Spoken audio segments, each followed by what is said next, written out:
And now on Radio 4, he presents the cast of If It's Wednesday, Then It Must Be. Kenny Everett, Kenneth Robinson, Viv Stanshall, Monty and Madeline. So don't touch your radio dial. Just pull up a cuppa and smile.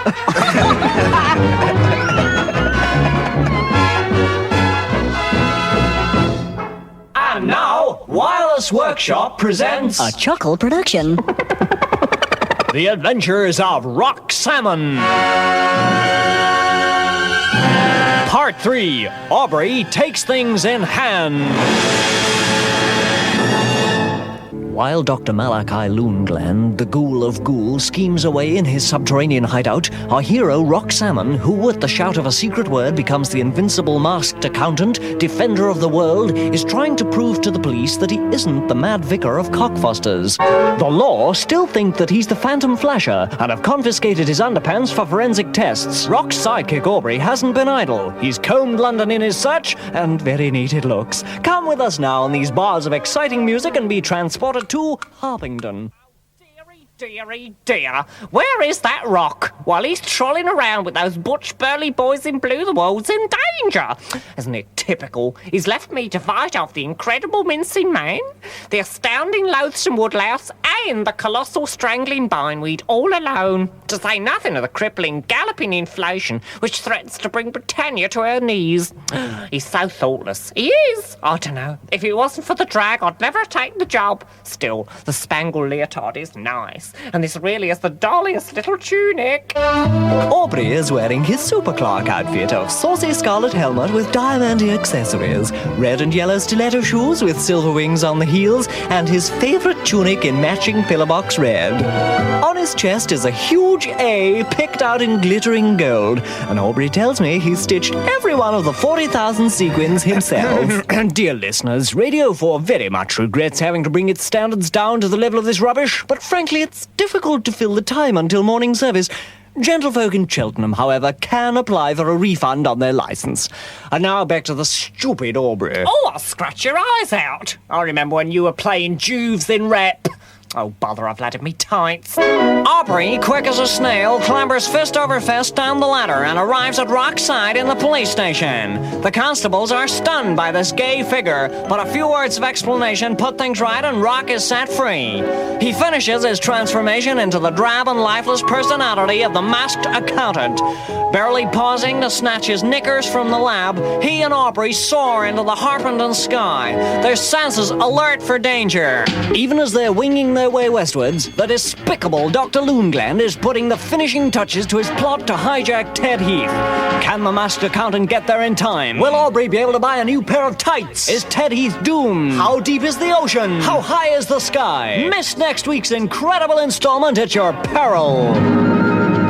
And now we're lucky to have our very own biped in the studio, Kenny Everett, to play us out of a programme that brought you Vivian Stanshall, Ron Geeson, Benny Green, and me, Kenneth Robinson, looking forward to being here again next week. Goodbye for now. That was not a bad little radio program, actually. Oh, yes. Featuring warm-hearted human beings. Oh, yes. Working their guts out for peanuts. Oh, yes. Don't forget, happiness is If It's Wednesday. And now, dear listener, Listener dear, don't forget to tune your wireless set this way. Same time next week, be of good cheer. Listener dear, lend us your ear.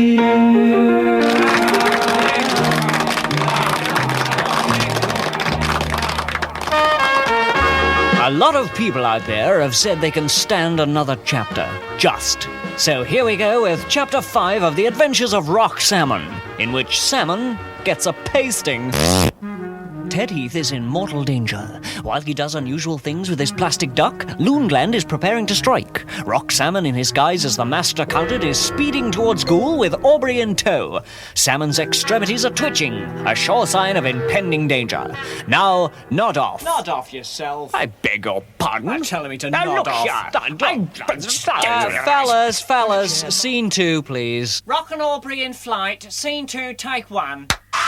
Aubrey? Yes? What's that down there? It's Ghoul, sweetie. Really? Yes. What's Ghoul like as a whole? As a whole, it's great. As a town, it stinks. Look! Down there! What? Jumping Gerbils! What? It can't be! That is. Loongland! Quick, let's take a look-see. As Rock and Aubrey plummet to the ground and find themselves in front of an imposing door, on which are some brass nameplates. Quick, Aubrey, I think this is the door.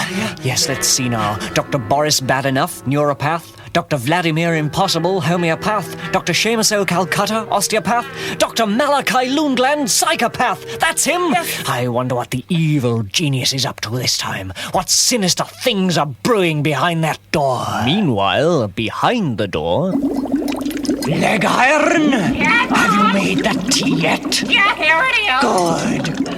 I always say there's nothing like a nice cup of tea. What I always say is, I like a nice cup of tea in the morning. because I know that after a day's slaving over a hot turntable, there's just nothing so As a nice cup of tea.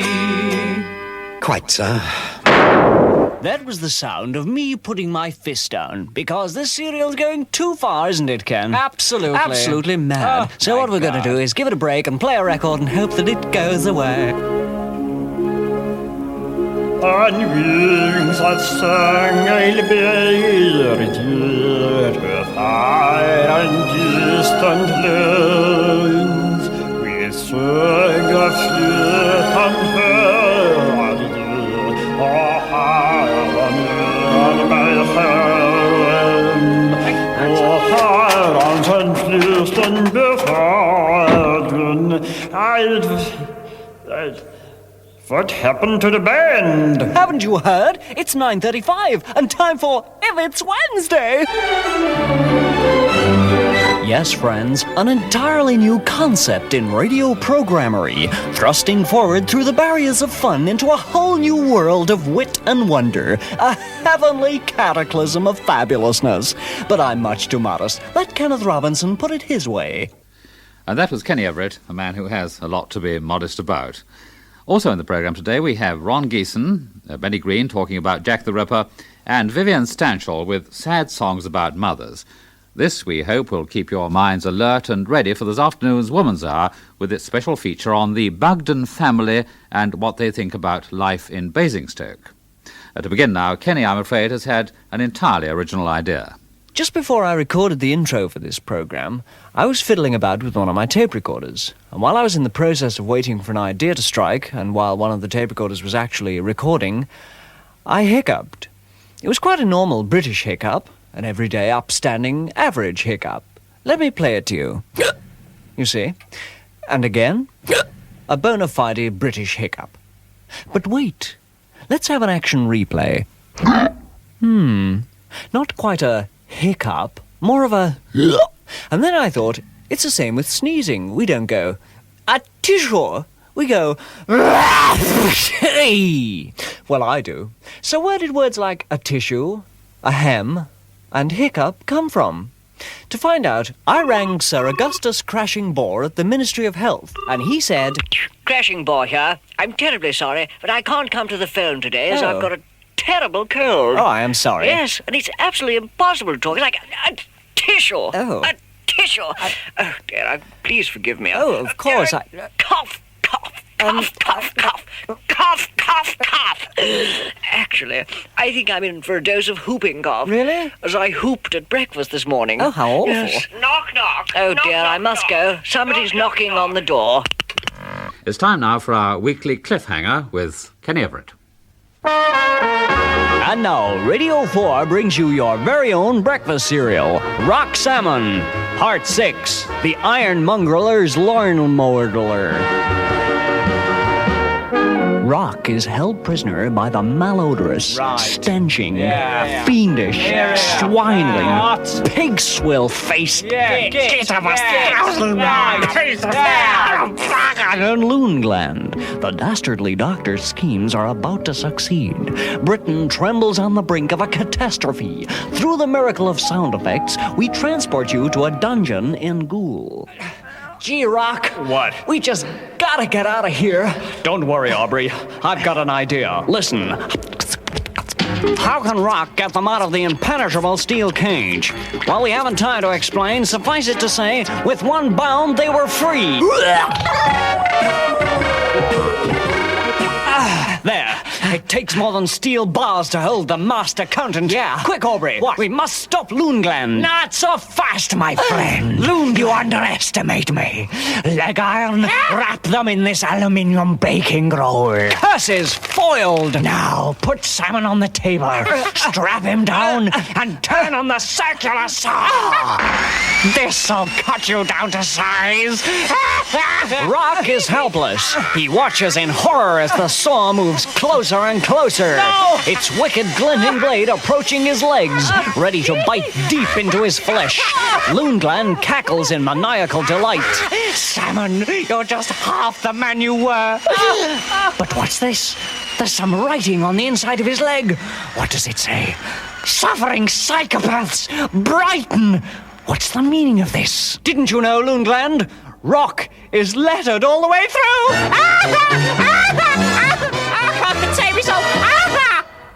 Is this some kind of a joke? Well, we just did it for a laugh. Well, two can play at that game. Leg iron, dismember Salmon's arms. You swine! You wouldn't! Yes, we'll make sure that the master accountant is quite armless. That was fantastic! Has Rock gone to pieces? If he pulls himself together, will he be a self-made man? How long can you stand this rubbish? Try to miss next week's Ordeal. That program had a weekend. A London weekend.